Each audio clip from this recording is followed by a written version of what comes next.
Halo teman-teman, salam sehat selalu. Untuk kita semua salam sejahtera dengan saya Bung Ropan. Kita coba mereview hasil-hasil pertandingan yang berlangsung di Liga Champions. Sampai pada dini hari tadi ya, bagaimana Manchester City itu bisa membooking satu tiket. Bisa lolos dari grup G. Dan tim asuhan Pep Guardiola ini terlalu mudah memang untuk bisa mengatasi tamunya Young Boys atau dari Swiss. Dengan kemenangan 3-0 mereka clean sheet nih yang membuat mereka menjadi pemimpin klasemen sementara dan 12 poin. Menjadi tim pertama yang bisa meraup sejauh ini itu hasil sempurna. 4 pertandingan 4 menang tanpa kalah ya. Dan bagaimana mereka juga bisa melakukan ini dengan sangat baik. 12 poin. Ya, mereka sudah pasti lolos ke babak 16 besar, diikuti oleh RB Leipzig. Wakil dari Jerman ini juga mengalahkan Red Star di markas lawan dengan 1-2, yang membuat posisi mereka di bawah City dengan 9 poin. Hasil 4 pertandingan, 3 menang dan 1 kali kalah. Dan sudah pasti saya pikir dari grup G ini akan tidak bisa tergoyahkan di antara City dan Leipzig. Sementara bagi Red Star dan Young Boys yang masing-masing masih mengemas 1 poin sudah pasti tersisi karena masih menyisakan 2 pertandingan. Apapun yang terjadi, kalaupun mereka menang, mereka tidak cukup untuk bisa mengejar City dan Leipzig karena poin mereka dengan 1 ketambahan 6 poin saja cuma 7 poin yang bisa diraih oleh Red Star maupun Young Boys. Jadi inilah satu-satunya grup yang ada di UCL yang sudah memastikan 2 tim langsung ke babak selanjutnya, babak 16 besar. Ada 4 grup yang memainkan pertandingan sampai dini hari, termasuk di grup E, grup F, dan juga di grup H. Nah, kita lihat City di Etihad di depan publik mereka 3-0. Haaland membuat brace. Ya, ada penalti yang terjadi yang dibuat oleh Haaland setelah Sandro Lauper melakukan pelanggaran di babak pertama terhadap Matheus Nunes, dan ini diselesaikan dengan baik tentunya oleh pemain asal Norwegia. Ya, sebelum Phil Foden di masa injury time babak pertama itu meneruskan umpan terukur yang baik dari Jack Grealish dan dia melesakkan gol ke gawang lawan, dan akhirnya di babak kedua Haaland kembali mencetak gol memanfaatkan umpan dari Rico Lewis. Pep Guardiola memainkan memang dari awal Rico Lewis mendorong John Stones bermain di tengah, tidak ada Rodri di sana. Sementara Haaland tetap ada di depan, Nunes di tengah, ada Kovacic, ada Grealish yang bermain, ada Foden. Di belakang ada Ruben Dias, yang tahu ada Josko Gvardiol dan Kyle Walker yang bermain, dan memang ini terlalu kuat City untuk bisa dilayani oleh atau diladenin oleh Young Boys. Ya, apalagi ini bermain di Etihad. Jadi selamat buat City dan juga buat Leipzig yang sudah bisa melaju ke babak 16 besar. Nah, sementara itu di Milan, ini AC Milan, tim asuhan Pioli, menghidupkan asa mereka untuk bersaing meraih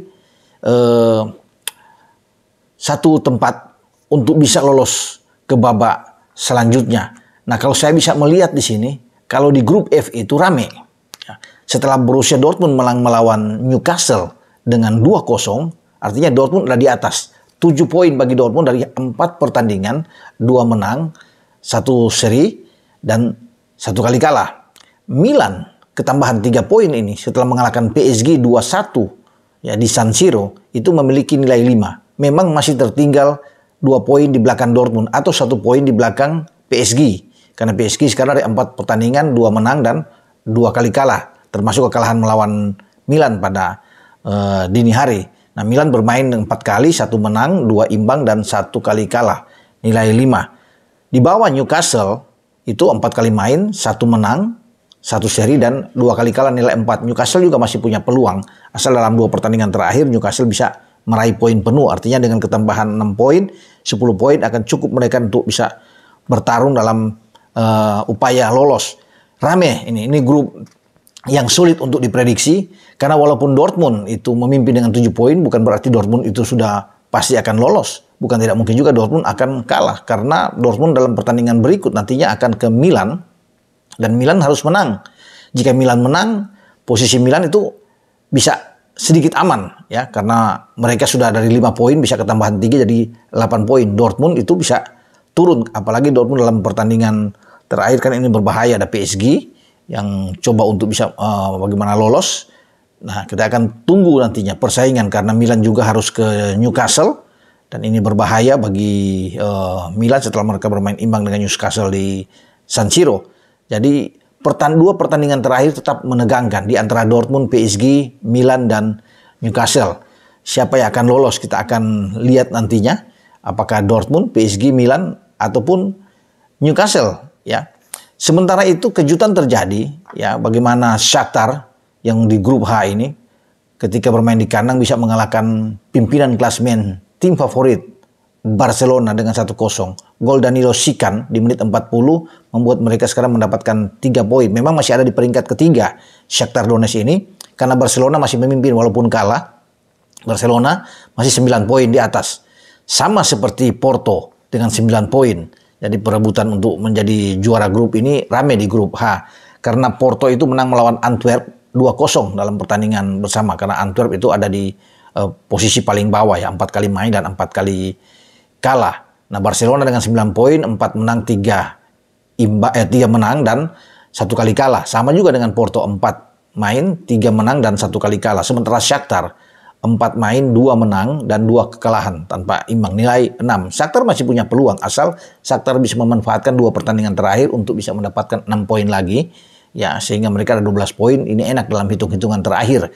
Nah, termasuk dengan Barcelona juga harus hati-hati dalam 2 pertandingan terakhir kalau sampai mereka tidak mendapatkan hasil yang bagus, bukan tidak mungkin juga mereka akan out. Jadi di grup H ini juga masih rame antara Barcelona, Porto, dan Shakhtar. Kalau Antwerp sudah out, ya sudah tidak bisa lagi untuk lolos ke babak selanjutnya dengan 4 kekalahan. Sementara di grup E, Atletico yang menang besar, ya dengan ketika mereka pesta gol 6-0 melawan Celtic di kandang mereka itu memimpin 8 poin. Artinya ada harapan buat mereka untuk bisa lolos ke babak selanjutnya. Karena Atletico ini 4 kali main, 2 menang, 2 imbang, tanpa terkalahkan. Sementara di bawah adalah Lazio. Lazio menang melawan Feyenoord 1-0 di kandang mereka. Sehingga Lazio ada di posisi kedua di grup E ini dengan 7 poin. Karena Lazio itu udah 4 kali menang, 4 kali main, 2 menang, 1 imbang dan 1 kekalahan. Hanya 1 poin di belakang Porto Lazio. Feyenoord juga masih punya asa walaupun kalah 1-0 dari Lazio, tapi mereka sekarang nilai 6. 4 pertandingan, 2 menang dan 2 kekalahan. Celtic saya pikir sudah out. Karena Celtic berada di posisi paling buncit, 4 kali main, tidak pernah menang, 1 imbang dan 3 kekalahan. Saya pikir sulit untuk mereka bisa mendapatkan keajaiban untuk bisa lolos. Karena Atletico kalau lihat dengan posisi 1, ya sangat sulit untuk bisa mengejar Atletico karena poin dari Celtic 1 poin. Apalagi Lazio dengan 7 poin masih punya 2 pertandingan. Yang ramai adalah Atletico, Lazio, dan Feyenoord untuk saling merebut membuking tiket lolos ke babak fase gugur di 16 besar. Karena selisih poin ketiganya hanya terpaut tipis. Ya, Atletico 8 poin, Lazio 7 poin, dan Feyenoord dengan 6 poin. Jadi itulah situasi yang sangat ramai di grup E, grup F yang masih sulit diprediksi, juga termasuk di grup H, kecuali yang tadi saya bilang di awal, bahwa grup G ini sudah menjadi milik bagi Manchester City dan RB Leipzig. Ya, ketika keduanya mendapatkan hasil penuh di dini hari sehingga membawa mereka ke fase gugur. Kita akan menunggu lagi hasil pertandingan nanti akan dibermainkan malam ini waktu setempat atau dini hari nanti di Kamis di dini hari, termasuk duel antara Copenhagen melawan Manchester United. Ya, Manchester United. Jadi Manchester itu kalau kalah berbahaya. Ya, bukan tidak mungkin mereka out karena Bayern ada di atas. Ya, Bayern akan menjamu Galatasaray dan saya pikir Bayern akan menang karena bermain di Galatasaray aja Bayern bisa menang dengan telak, apalagi kalau mereka bermain di Allianz Arena. Nah, yang berbahaya adalah MU. Jika MU kalah bukan tidak mungkin juga nasib Ten Hag ini akan selesai juga, akan dilihat. Tapi memang kita akan tunggu. Ya, ini menjadi tantangan ya bagi Ten Hag ketika membawa timnya untuk bertarung di Copenhagen melawan Copenhagen, di mana dalam pertandingan sebelumnya mereka susah payah untuk bisa mendapatkan kemenangan melawan Copenhagen di Old Trafford. Nah, kita akan coba melihat bagaimana gol terakhir dari Olivier Giroud, tandukan Olivier Giroud untuk membawa Milan menang melawan PSG dengan 2-1 setelah lebih dulu ada gol pertama bersarang Skriniar, pemain belakang mantan pemain Inter ini, untuk bisa mencetak gol dengan tandukan kepala ke gawang Milan di menit-menit awal, tapi kemudian cepat direspon dengan baik oleh Rafael Leo lewat tembakan gunting salto untuk menaklukkan Donnarumma, dan akhirnya ditentukan gol oleh Oliver Giroud di markas mereka ini yang membuat saya bilang tadi hidup lagi peluang. Kalau sampai imbang atau kalah akan sulit, berat bagi Milan untuk bisa bersaing. Tapi ketika mereka menang, walaupun sekarang Milan itu masih di posisi ketiga, tetapi mereka masih punya peluang untuk bisa asal bisa mengatasi 2 pertandingan terakhir dengan mendapatkan poin penuh. Nah, inilah saya pikir bagaimana gol ya.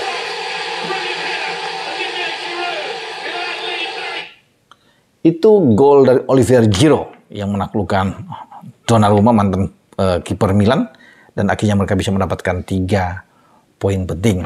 Dengan saya, Bung Ropan, ciao.